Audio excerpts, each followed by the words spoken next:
Good evening from Vietnam. Good afternoon to you, Maleha. Thanks a lot for spending your afternoon to join our program to share your story, your work, and your wisdom to the audience around the world. And on behalf of the listeners, we want to say thank you. Thank you so much, Aha. Really, really a pleasure to be with you in your great Hey, network. yeah. And you haven't come to our country yet. Now you have a new friend, new family here. So if your family decided to visit our country, please you let us know, and we would love to take you guys out. Okay? Thank you so much. Really, you are living in beautiful country, Vietnam. Inshallah, يعني, soon we'll meet in Vietnam. Absolutely, absolutely. And this conversation is for us to know more about you and the work you do. And it's very honor in our culture if we can have you to share a little bit of that for us. Would you please do that to tell us who you are and what you do? Thank you, Haha. Uh, my name is Maleha ALfoudari. I am president of International Coaching Federation Kuwait chapter for 4 years. I'm a civil engineer, worked for 32 years in Kuwait government sector, Ministry of Public Work, and oil sector, 18 years, Kuwait National Petroleum Company. I was heading the permanent coaching culture committee in oil sector for 20,000 employee, and my journey in coaching started before 10 years, and I'm professional certified coach in ICF. Wow. And prior to this conversation, during the technical issue, then we had some conversation beautifully, and I want to re-emphasize that again. Uh, as I remember correctly, your boss was saying that you have been doing a lot of coaching even before you know about what coaching is about, right?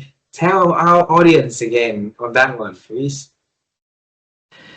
Yeah, my leader, my boss, and it's telling you how the effect of the proper true leader when he guide his employee to the path that he find strength in them. And he said, Maliha, why don't you study coaching? I said, what is coaching? He said, what you are doing, I see employee coming to your office sitting and you hear them and they go out from your office happy. So what you are doing is coaching. There is certification for it. And they always say coaching is like a moving sand. Once you go there, you cannot take yourself out of it. You love it. I really fall in love in coaching. That is a human factor of it, of supporting people.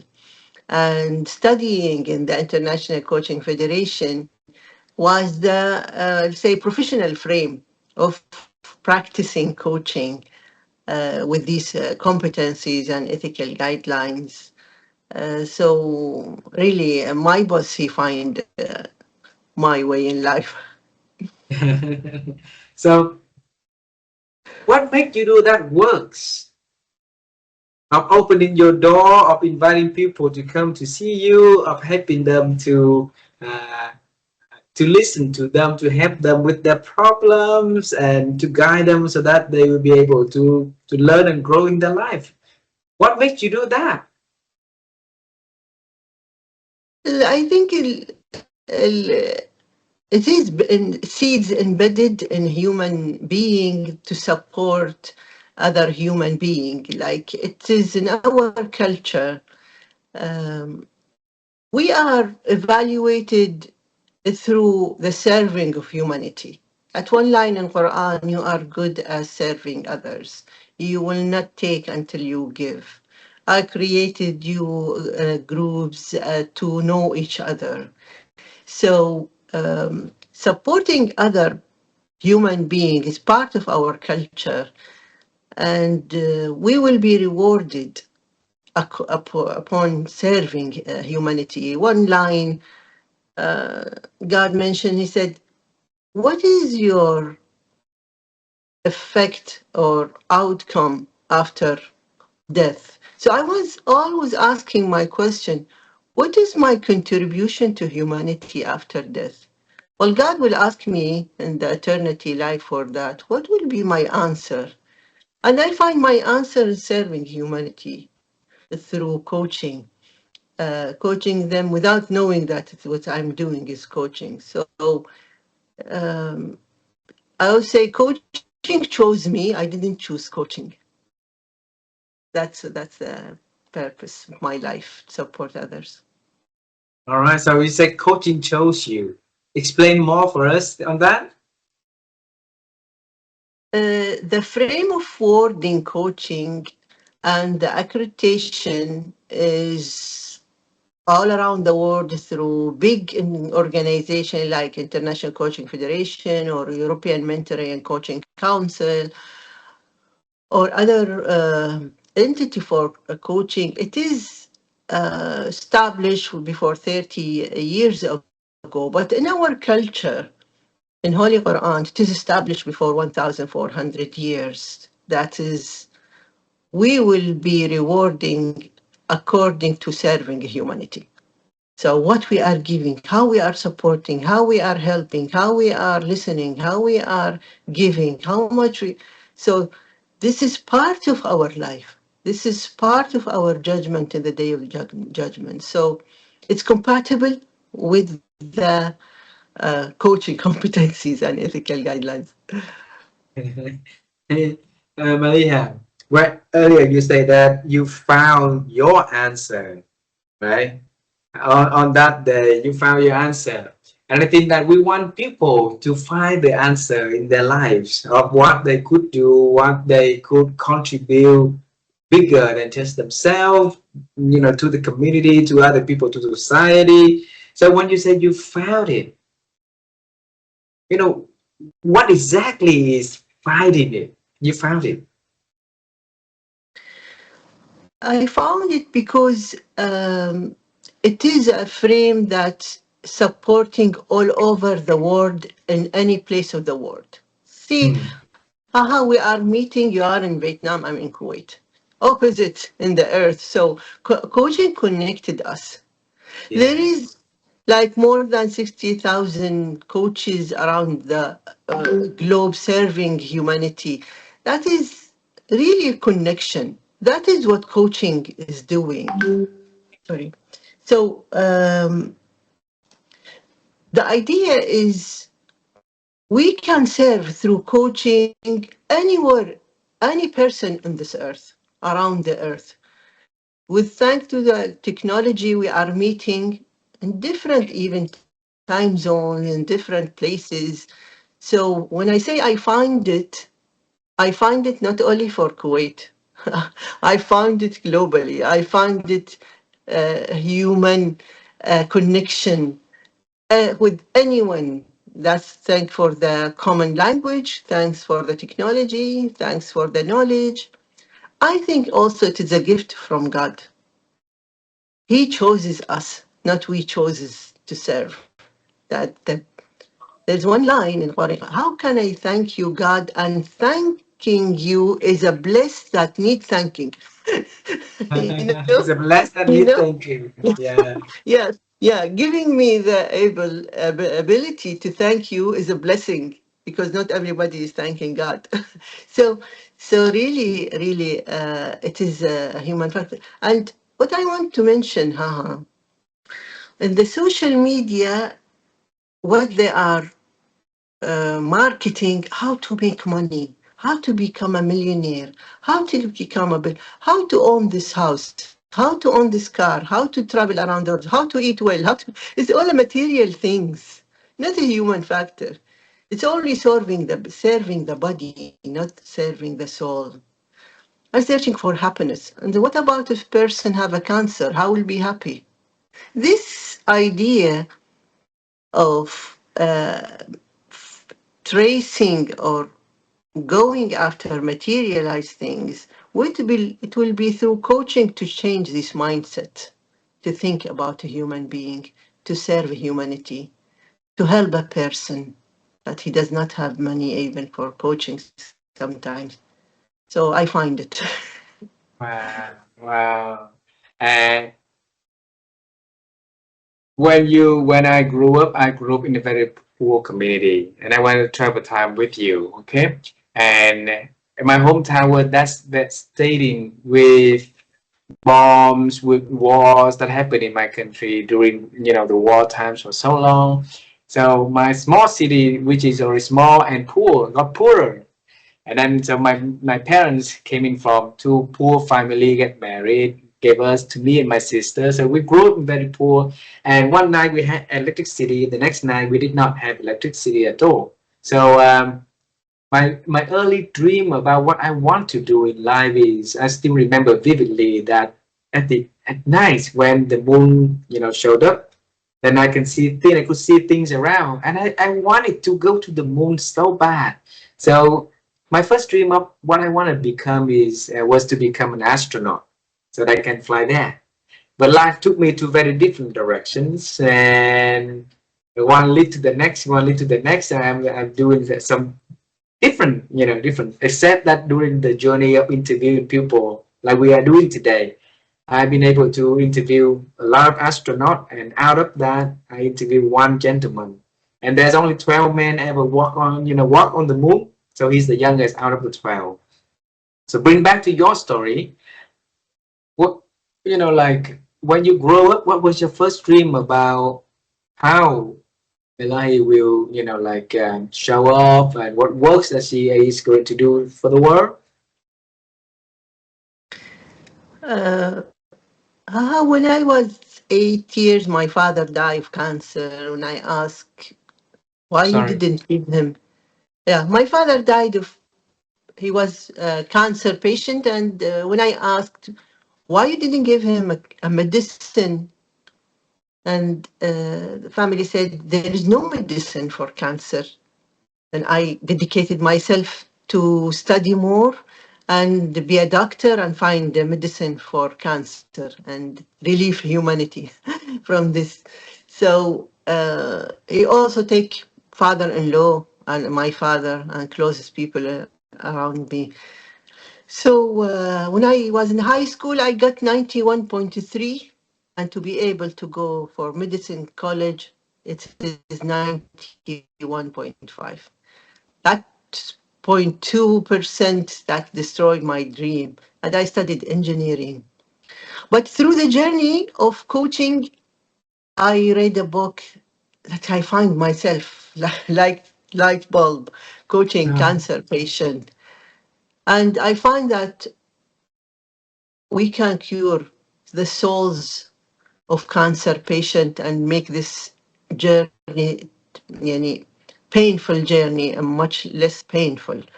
That's the way of serving humanity also, and serving cancer patients through coaching them in this difficult time. So my purpose in life to be a doctor, cancer, yeah, finding medicine for cancer, and I find myself, sometimes God put us in different way, like you want to be an instrument and you want to be in the moon. But believe me, I'm sure, haha, when you coach someone and you find his happiness and you guide him and you with him through his journey, I think your feeling is better than being in the moon. I think.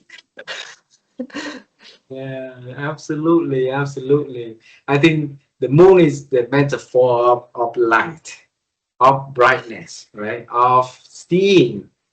And the work that you've been doing is to help people to see that light through, the darkness that they've been through.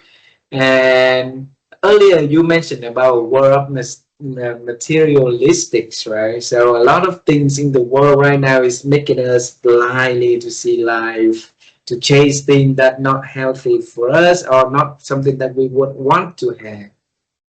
Or maybe I want to hear from you, from your world. Why why are we falling into that trap of wanting more of something that actually might cause harms to us more than help? No, during this journey, in life journey with coaching, with engineering, working, people search for happiness. And they think, some people, they think that happiness is by having more, traveling, eating, big house, money, many material things. But happiness different than contentment. Contentment works in dark times, work in hard times, because even if we don't know the reason behind what's happening for us, we have support from God that this is a tough journey. If we have patience, we will be rewarded. This life is not eternity life. In our culture, this life is the test life. So test life, you are not rewarded for it now. You're rewarded in that eternity life. Like, for example, you are telling a student in the exam room, or the student is telling the teacher, what is my grade? And she will tell him, finish the exam first. Then I'll tell you what's your grade. We are wanting we want the grade now. We're not supposed to, in this life, to have the grades. I mean, I want to the fulfillment of happiness and fulfillment of everything rewarded. No, we will be tested. This is a line in Holy Quran. In this life, you will be tested. It's like a goal. You will touch fire to be molded to better person. How much patient you are. How much, and it is very boring to have everything in life. Most of the, I'll say, scientists, most of the creative persons, most of the persons serving humanity come from not rich environment. These, when you call it, I came from poor environment. When you say we come from poor environment, we wasn't poor. If we measure by the ethical, we measure by human factor, if you measure by connection, if you measure by happiness, if you measure by positivity, we wasn't poor. We were very rich. If you measure it by material, maybe we don't have that much money. So having this eager for having money, having more material is not a smart thing to do, because we will leave them in the grave. Don't waste your time making something you will leave them in the grave. Make something that you will take with you to the grave, which is good work, which is connections, which is helping people, which is good, being a good person. That's my philosophy in life. Don't waste your time searching for material things you will leave on this earth. How did you come up with that beautiful philosophy of living? And I think that, the way the reason I asked for it is because when you tell us in this interview about that, your journey of suffering, of growing up without your father being present, and you trying every day to become a medicine doctor so that you can cure the world from cancer. So inside of you, there's there's a big engines of driving to help people to solve the big problem to do some good. Where did that idea coming from? It came from one line in Holy Quran saying you are distracting by having more and more and more until you visit the grave. And he chooses the visit, because we will go there another, we will go out from grave. We will not stay from the grave. It's a clear line in Quran. Human being distracting, they want more and more and more of material until they visit the grave. So even when I say that, when you buy a mobile, you have a catalog. When you buy a car, you have a catalog. When you buy a television, haha, you have a catalog. In our culture, our catalog is Holy Quran. He told us everything, even before going to the bathroom. Before entering bathroom, you should say this and this. Going outside of the bathroom, you should say this and this. You connect with God, He will be with you every time. You are not alone. God is with you in your heart. So support others. If if anyone, if you hurt anyone, you will not have a mercy from God. So we've been designed with a catalog to tell us how we works. And this catalog tell us when you want more material, you will leave them and you will not be rewarded. You will be rewarded only when you serve humanity. So I didn't bring it from me, haha. It's not Maleha. It is just reading my catalog, what is saying how would I function very well. Wow. I want that. I want that catalog for everybody. So that so that we have the guiding stars every day, every moment in our life, in our way of doing, of thinking, and look at the world. It would be a lot different if we can have each have that north star, that catalog inside of us, right?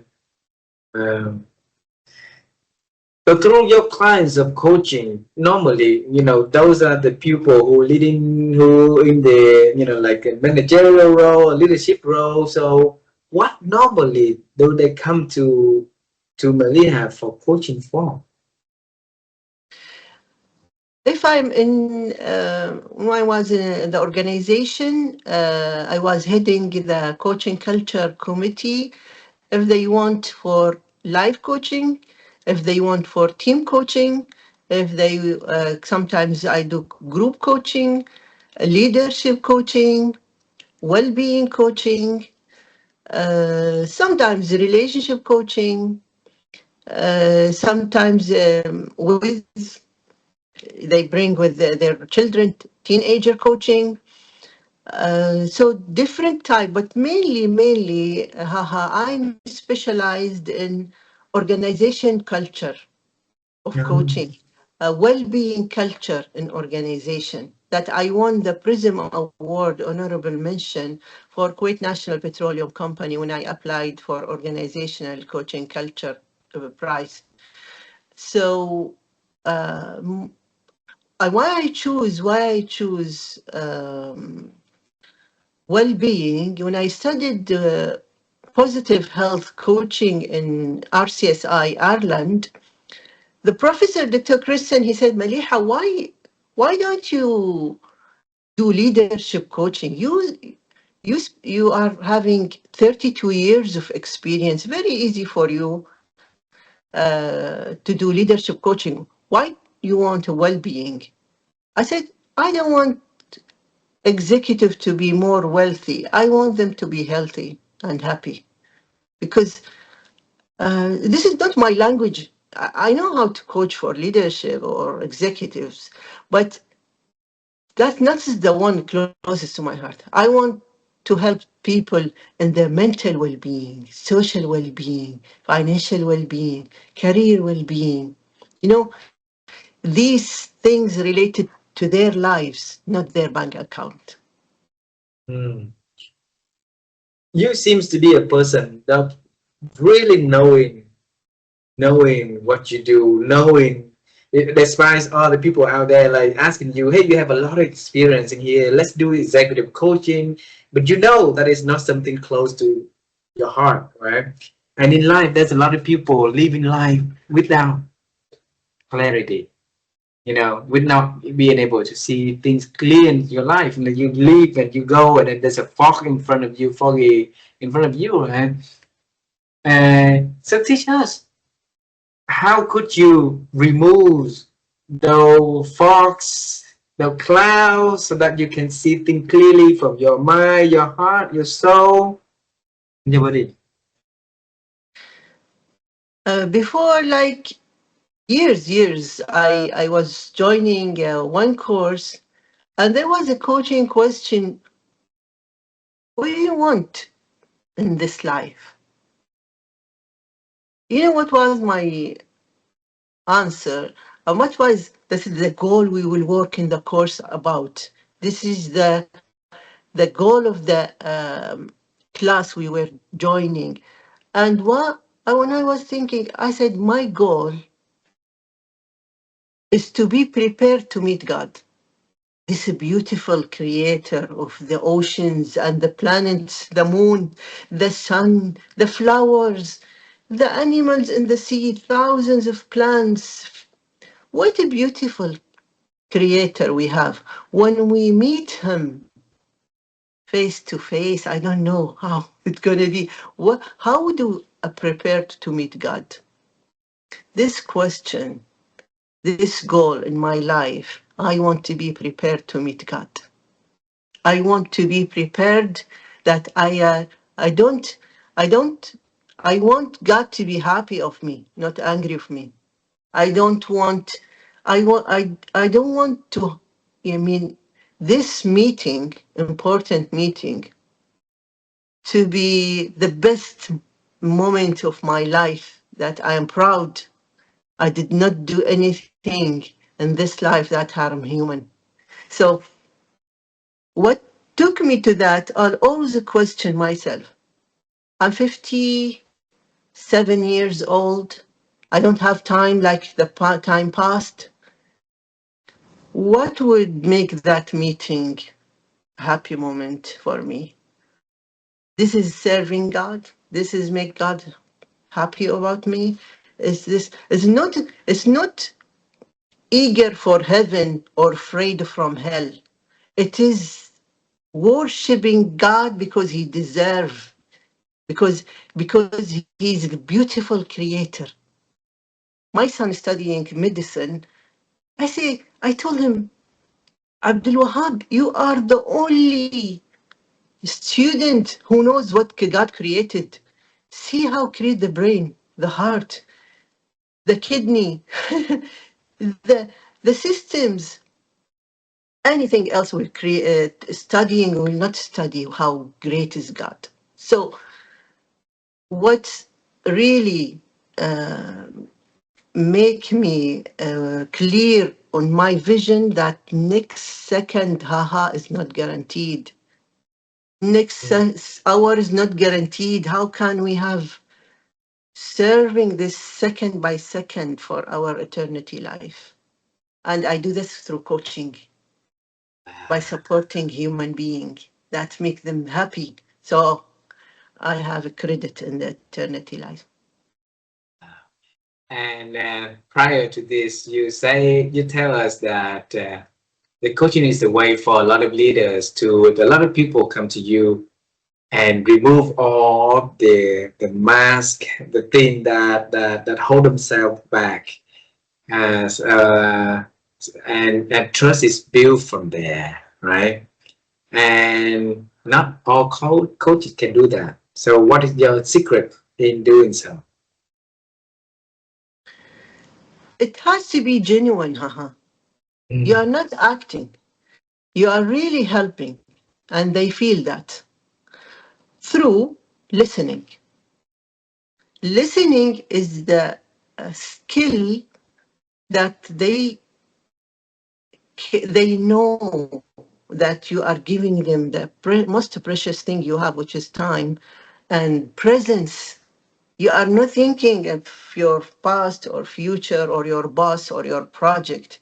You are with them in the moment through the body language, through connection, eye connection, through listening, through challenging their wrong biases and beliefs that's holding them back, through supporting, through continuing supporting, through believing in them that they can. You know, in the Holy Quran, there is one line that God is saying, you are human being, you are my successor on earth. Now, for God's sake, what make this person not reaching what he want if God believe in him as his successor? See how much empowerment God is giving us. We are his successor on earth. What's stopping us? Why we are limiting ourselves? We can reach anything we want if we want it really. We are successor of God. We are unstoppable. That's the feeling they feel when I coach them. I believe in them. I believe in this human being even more than if they don't believe in themselves enough. Wow.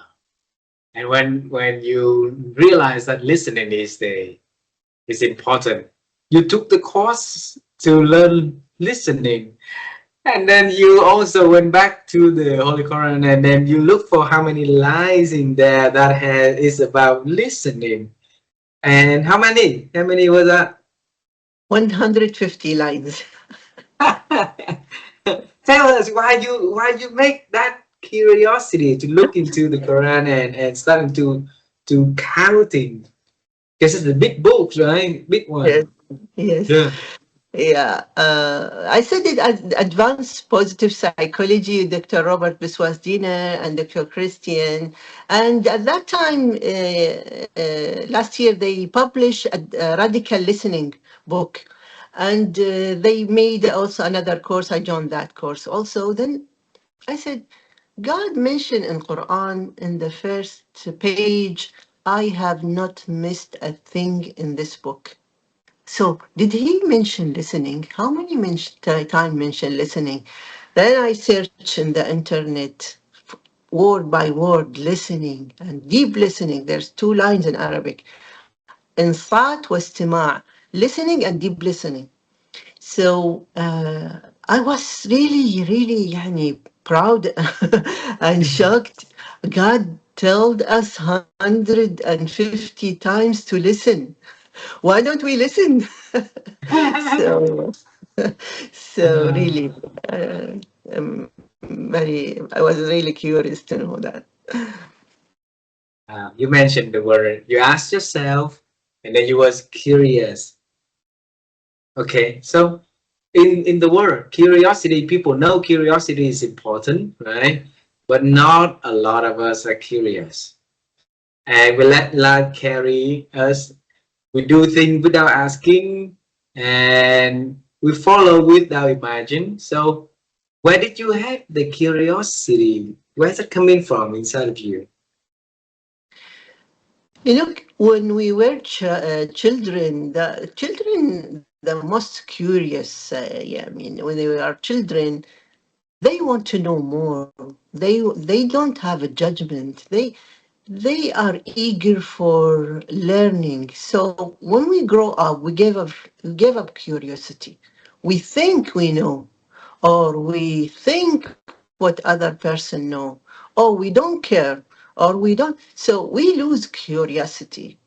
And some people are not comfortable in not knowing. Mm. They think they know everything. It's like fixed mindset and growth mindset. If someone say, I know everything, oh, not new generation will tell me what to do. I've spent 20 years in this job. I know everything. You know that he is not comfortable in not knowing. He is having a fixed mindset. He think he reached the ultimate knowledge. And this is really ignorant. So being curious, being comfortable in not knowing and gave up the learning and make a space for a new learning. Make a believe in this person that he can teach me something. That's why I always encourage reverse mentoring in organization. Learn Uh-huh. from new generation. It will bring bring much closer to your boss. He is learning from you. He is giving you examples that there is a space to learn more. It make a great connection with your employee. So curiosity is very important. Uh, we we got to ask without judgment, and we are able to learn. And also in the Holy Quran, there is one line: we learn until the end of our life. We will Uh-huh. keep learning. Learning is very essential in our culture, that we continue learning to the Wow, last day. that's why you keep on looking for something to learn from individual to learn. And you're very eager at the beginning when you talk about our country also. So that learning is always inside of you, right? And to me, you are the person, you ask yourself a lot of questions. And so I'm just curious to know, what is the biggest question that you normally ask yourself every day? Very, very important question, Haha, you are asking me now. And this has come from philosophy. We are not ourselves. In Holy Quran, it said that if you think you are yourself, uh, you are ruined, you are damaged, because this self sometimes goes for material things. And if you follow yourself, you will not have a judgment or a say or a decision, or you cannot say no because you think this is yourself. So this is a good self, and there is a bad self, and you are the one who can use the learning, the brain, the thinking to decide. In every word you are saying, you are deciding. In every action daily, you are deciding. So thinking that we are ourselves can make illusions of self-guiding us, not we guide the self. So this philosophy that we have to be always alert what self is guiding us to. Now, answering your question, the question is always, and anything I say and anything I do, will God be pleased? Wow, wow. If the answer is yes, the doing is easy, right? Yes, we're happy. Sometimes, and haha, sometimes it is difficult because sometimes God put you in a crossroads.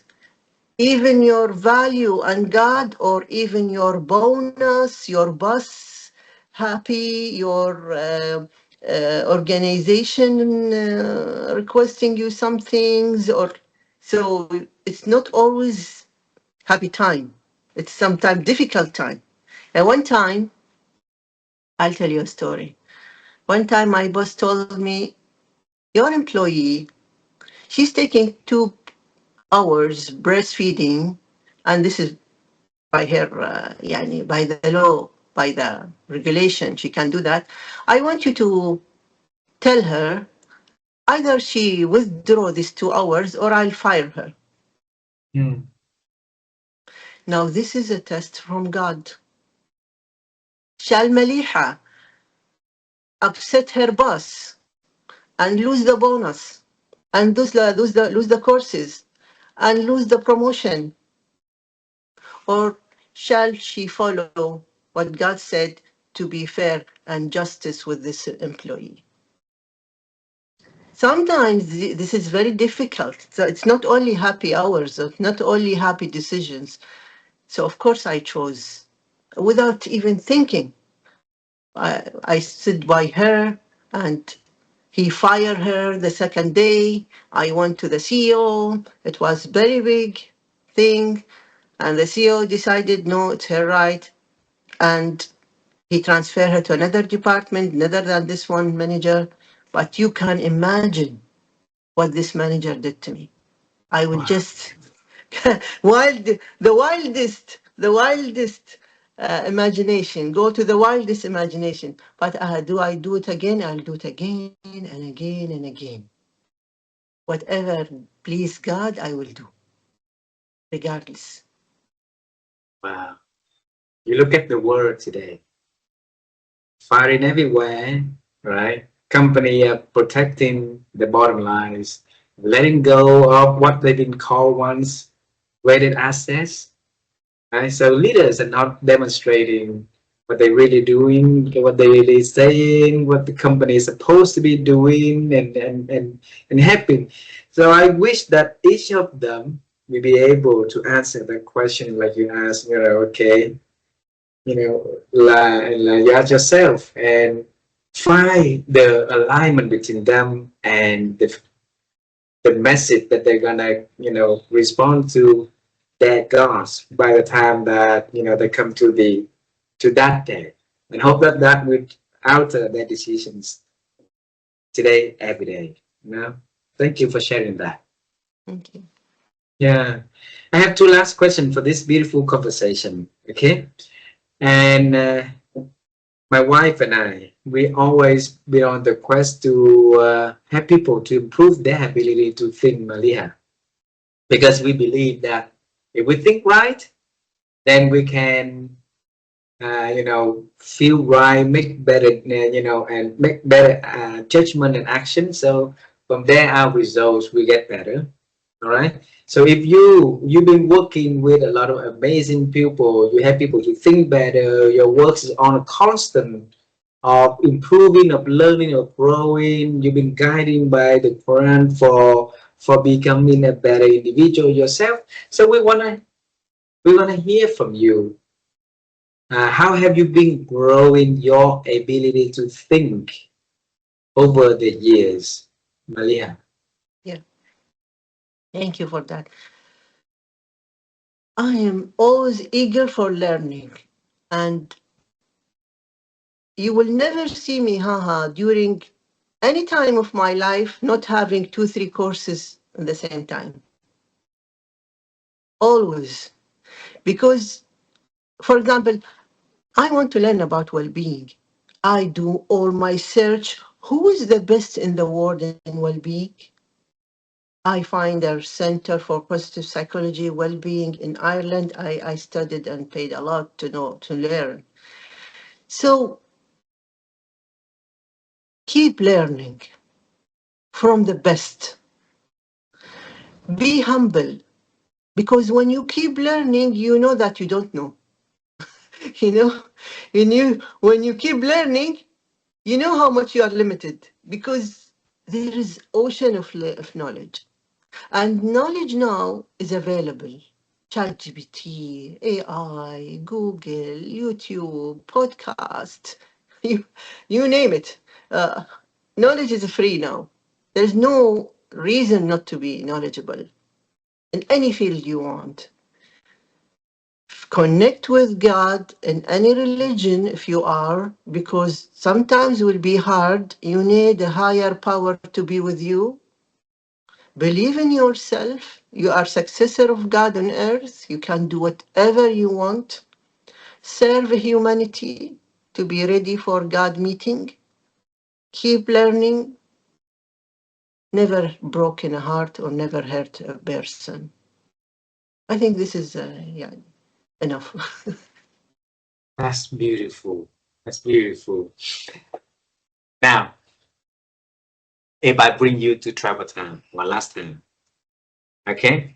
And we're gonna come to a moment that I think is challenging for you also. When you got 91.3 and 91.5, you will go to the medicine school, right? So it will be different. Ah, that path got chosen for you, okay? And at that stage, now you and I will come and talk to that Maliha, and you're gonna tell her something, something about the future, something, some insight, some tips, some anything that you want to talk to that Maliha who failed to go to her medical school after, after years of pursuing that. And you tell her something. What would you tell her? Tell her that at that time, Maliha, you did not realize the message of Allah. You did not see what Allah and God chosen for you. And now, after 57 years, I tell you, Maliha, you did not hurt a person in your life, not single time. and you supported a human being in any way you can serve. And I thank God for this gift. And without Him blessing me, I wouldn't reach that, because there is one line in Quran said, God will bring people in heaven when He loves them and they love Him. So He started with His love. So when we love God, doesn't mean that we did it's by ourselves. He loved us first. You know, that was amazing insight when I read this line in the Quran. When you love God, that means that He loves you first. So, Alhamdulillah, thank you, God. I really thank God for everything He gave me, for every client I coached, for every opportunity to serve humanity. I'm ready to meet God anytime. I'm happy that that was my mission in life, and we have a beautiful Creator. And thank you, Haha, for the great, really from heart to heart, this meeting.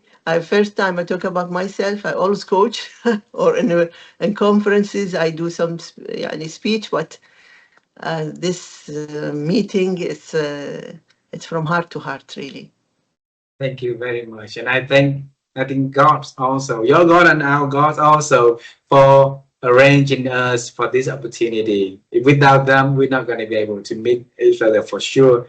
And and for us to bring our project to Kuwait, for us to be able to extend our knowledge and have to spread the wisdom from your country, from your people, from your God, to more into the world. I think, like you say, if we can do something until that day that we face our Creator, we will be proud to tell our Creator of what we've been doing, and I hope that He will be happy with what I do also. Okay, so so thank you so much for spending your afternoon to share your journey with me. And I think that we have a lot of emotional stage in this conversation. And I promised you before that we will have a good conversation. Uh, hope that I deliver what I promised to you. And tell your family we say hello, please. Okay. Inshallah, thank you. And say hi to Vivian. Yes, absolutely, absolutely. I will do so. Okay. And let's keep in touch. There will be more things that we could do together for sure. Okay. Thank you so much. Thank you.